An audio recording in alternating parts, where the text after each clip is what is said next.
Okay, today we're going to make our spooky eyeballs, and the first thing we need is our paper.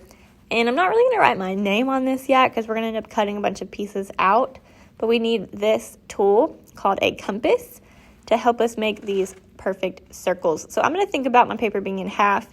One side is for the eyeball circle and one side for the pupil circle. And when you use this, you hold your finger down on that middle part and you don't let that finger move. So I'm going to use anywhere between the 4 and the 5 to make my eyeball.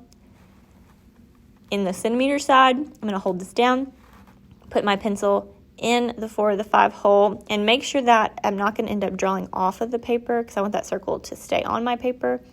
And I'm going to drag my pencil around and not let that middle finger move. Now, when you get ready to do your inside circle, you want it to be smaller so it will fit inside. And I'm going to go around maybe the 3 area, 3 or 2 or 3 area for my inner circle. And now I have a pupil and an eyeball. I'm going to start with my pupil, and I need that smaller circle on the inside. I can either freehand this or I can use the compass again. And this time I'm going to use the inner circle of the compass, and I just put my pencil in one of those circles and drag it around, not letting the whole compass move. And I'm going to grab my black oil pastel to color everything in. And first I'm going to draw in this highlight. I just did a circle and a rectangle that's going to stay white. So when I color with my black oil pastel, I want to be really careful and not color in those highlights. So I need to outline my whole pupil and then outline the inside black circle. Again, trying really hard not to color in those highlights. I went ahead and outlined those first to make sure I was not going to color them in. And then I'm going to color in the whole pupil black. If your oil pastel is getting really low, just peel off the paper like I just did, and it'll work just fine. So I'm outlining my whole pupil with a black oil pastel, coloring it in really dark, making sure there's no white gaps. Now when I'm done with this, the first thing I need to do to make those lines come to life is I'm going to take my finger and I'm going to smudge around the whole shape. And it's okay if I get smudges on the outside because we're going to cut these out. So I'm just going to take my finger and smudge inward, and then take my finger on the inside circle and smudge outward.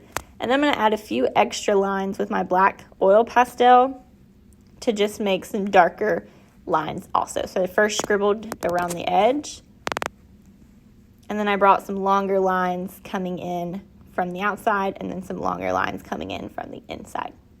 If I wanted to smudge these over again, I can, or I can just leave them a little bit harsher, add as many lines as I want to add to my pupil.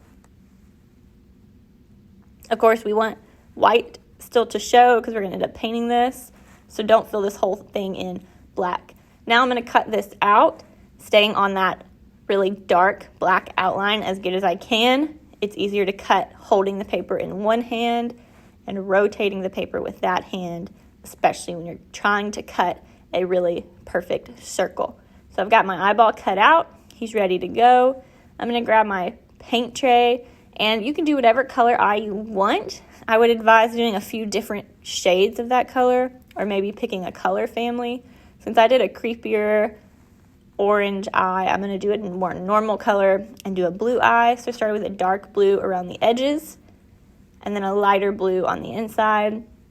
And I even added a little bit of green to make it look more realistic because no eye is just one color, and just kind of blended these colors in. It's okay to mix colors on your eyeball. Try not to mix colors in the paint cakes. So I went back and added a darker color around the edges to match the darker black outline that's on the edge.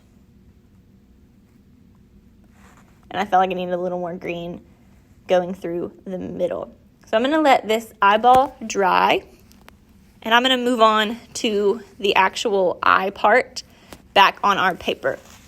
So since this is a white eyeball, we're going to be really careful. Maybe go wipe our hands off on a wet wipe before we do this, because we want the only color on this to be red for the veins in our eye. So I'm going to grab my red oil pastel and just do a few lines going inwards. Squiggly lines, they can be thick or thin. You can do as many as you want.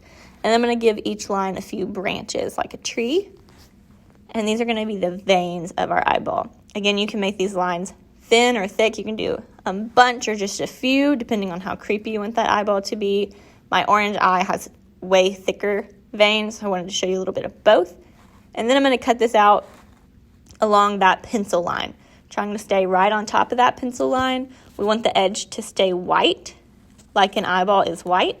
It's okay if a little bit of pencil shows, but you're trying to cut along right on top of that pencil line all the way around your eyeball.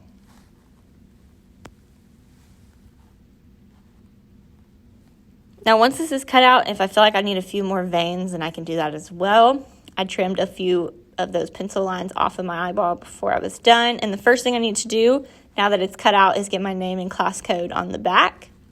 And now I'm not sure that my pupil is completely dry yet, so I'm going to do this trick where I flatten it on the messy mat and kind of dab that paint off. There's still a few little puddles, so I'm just going to wipe those dry with my finger.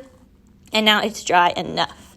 So I'm going to take my glue, and I'm going to cover the entire back of my pupil, making sure I get the edges really covered in glue. That way it stays put.